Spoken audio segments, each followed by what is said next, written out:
Você já sentiu que algo mudou dentro de você, mas não consegue explicar exatamente o que.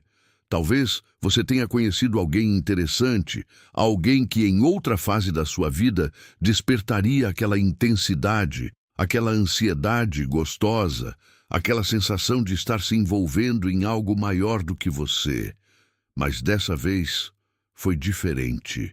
Você conversou, observou, esteve presente, mas aquela avalanche emocional simplesmente não aconteceu. E então surge aquela dúvida silenciosa, quase inquietante. Será que tem algo errado comigo? Será que eu me tornei frio, distante, incapaz de amar como antes? Essa pergunta é mais comum do que parece. E Carl Jung observou esse tipo de experiência diversas vezes em pessoas que estavam passando por um processo profundo de transformação interior. O que ele percebeu contradiz completamente o que a cultura romântica nos ensinou desde cedo. A maioria acredita que se apaixonar é a forma mais pura de amor. Mas para Jung, muitas vezes isso não é amor, é projeção. Quando alguém se apaixona, geralmente não está vendo o outro como ele realmente é, mas sim uma imagem criada a partir de desejos, feridas, expectativas e conteúdos inconscientes da própria mente. É por isso que a paixão parece tão intensa, tão arrebatadora, tão absoluta. Não é apenas a outra pessoa que está ali, mas todo um universo psicológico projetado sobre ela. Porém, quando alguém começa a despertar psicologicamente, algo muda de forma irreversível. Aquilo que antes era projetado no outro começa a ser reconhecido dentro de si. E quando isso acontece, o mecanismo da paixão perde força. Não porque a capacidade de amar desapareceu, mas porque a necessidade inconsciente que sustentava essa paixão deixou de existir. É nesse ponto que surge o desconforto. Afinal, a sociedade valoriza a intensidade, o drama, a ideia de perder o controle por alguém. Quando isso não acontece mais, parece que algo essencial foi perdido. Mas Jung sugeria o contrário. Talvez o que tenha sido perdido não seja o amor, mas a ilusão. Talvez o que desapareceu não seja a capacidade de sentir, mas a necessidade de se enganar para sentir algo com intensidade. E essa diferença muda tudo, porque amar com clareza é completamente diferente de amar sob o efeito de uma projeção.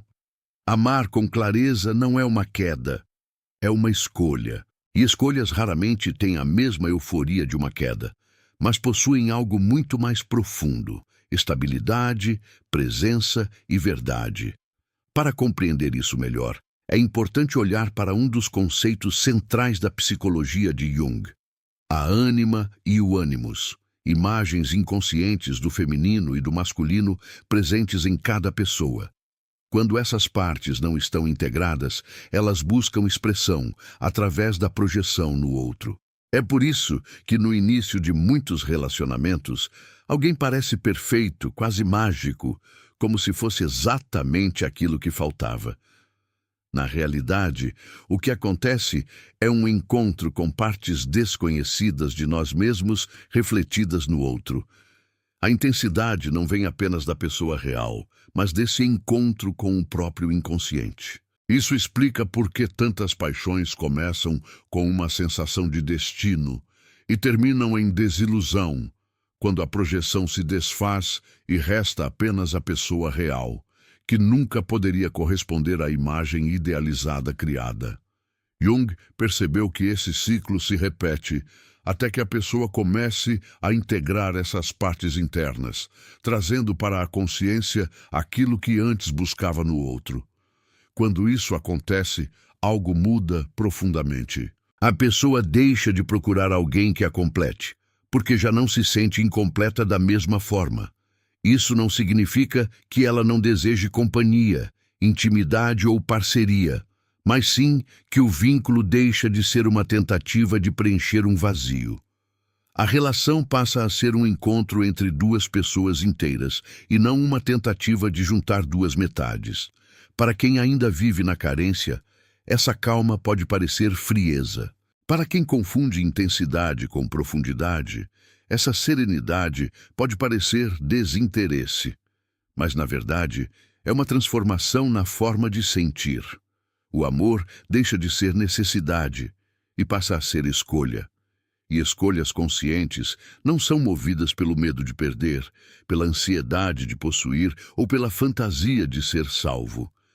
São movidas por algo mais silencioso, mais estável e mais real: a presença.